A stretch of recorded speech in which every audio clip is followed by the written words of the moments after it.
everybody, I'm Nadine Levin, and I am the owner and dreamer of Pipe Dream Cupcakes. And I wanted to share with you how my pipe dream became a reality.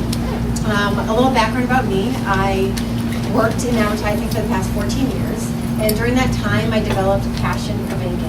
And if it was a colleague's birthday, I'd bring in cupcakes, I'd ask them what their favorite chocolate bar was, and I'd incorporate that into a cupcake. And I had a problem because I was bringing in all these cupcakes. I didn't have anything to transport them in. So what I did was I took a Cane's donut box and I put a sticker on it, and it said, oh, it already went there, Nadine's Bakery. And I posted it on Facebook, and I wrote open for business. And so some people thought I was serious and said, oh, where's your store? And one person that I went to college with actually sent me a message, and hey, why is it going on? It's all about him. So anyway, so she contacted me and said, will you do my dessert table? So I couldn't pass the opportunity, and she asked for all these different kind of gourmet cupcakes, and I would bake them and send them to my husband's work and ask them to taste test them. And so she said to me, bring a business card so that you can give it to my party planner. I'm thinking, a business card? I don't have a card. I don't even have a name of a company because Nadine's Bakery was not cutting it for me. So after millions of searches of every single bakery name, from Sweet to Sugar Mama, you name it, I came up with it, and they were all taken. And then I was listening to a song, and it had the word pipe dream in it, and I thought, this is perfect. It's going to be my name. So from there, and the reason why it's called Pipe Dream is because it is a pipe dream to me, and also you use a piping bag to decorate the cupcakes. So I thought it was a double entendre, and I thought it was perfect. So I contacted a friend. I asked her to help me make a business card, and that's what it looked like. And I also came up with a website. I called another friend, and I was ready for the wedding. So I baked all the cupcakes. I had my cards in hand, and that's what the dessert table looked like. And within 20 minutes, it looked like that. So I knew I was onto something. And a friend, somebody that attended the wedding, called me and said, I need your cupcakes. She lived in Brookline. She went from Brookline to North Andover to get 2 dozen cupcakes. Think of all the bakeries in Boston, and she's calling me. So I knew, that's pretty cool. So my little side hobby turned into a small business, and but I needed a little inspiration to kind of push me forward. So as I was working, I attended 2 events, and at the 2 events, I met 2 different people that gave me inspiration. So the first event was a Simmons Leadership Conference, and at the event, I met a woman named Bernice Armour. She's the first African-American combat pilot. And she talked about some of her obstacles and what she had to overcome. And she said something that really resonated with me. She said, opportunities don't go away, they're just taken by others. And I thought to myself, well, hey, if someone opens up a cupcake shop in my area, that's gonna really make me upset. It's gonna take my opportunity away.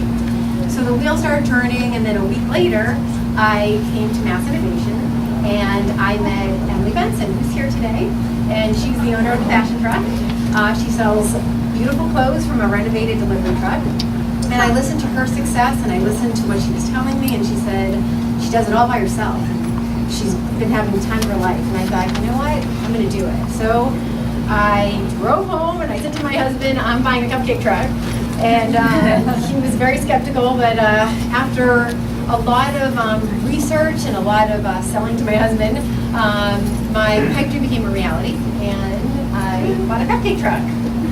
So from there, all the fun began, and on June 13th, you can meet Claire. She's my first customer. It was a rainy, awful day, and her grandmother followed me on Twitter and Facebook and found me. And then from there, I was invited to birthday parties. This is Olivia's birthday party, and when I drove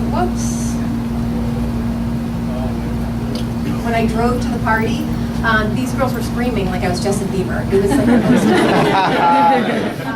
so that was fun, and then I also do corporate events. This is my favorite, the Girl Scouts. Can you imagine the Girl Scouts calling me to sell cupcakes? I bought so many cupcakes, so many cookies from them, so it was like payback. So it was great. And then here are some of my creations that I make. I bake them fresh each morning. Wake up at 5 in the morning, bake over 20, well, I have over 7 flavors I bake each day. I have over 20 in my collection. And I post on Facebook and Twitter where I'm going to be. I target the Merrimack Valley. And when I sell my cupcakes, then I go home. So it's a good day. And then this is one of the followers that follow me. And I thought it was a good ending slide because first for sure it says goodbye. And then someone posted on Facebook it should have been goodbye, B-Y. So it's, I have to thank all my followers. I have about 800 followers on Facebook and about 185 on Twitter.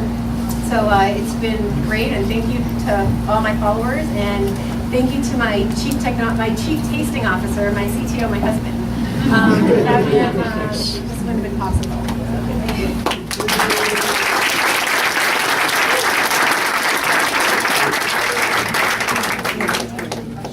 While we get the next person up, who's the next person? She's going to take 2 questions. Go for it. So while we do the switching out, have any questions? Or everyone knows what Twitter handle. Pipe Dream Cup. And where do you just drive around, or do you only do events where people call you?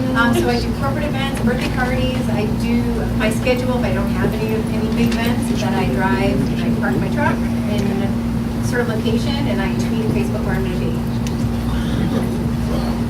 Do you bake at your home, or do you have a portable kitchen? Yeah, I bake at my home, is certified in the town that I live in.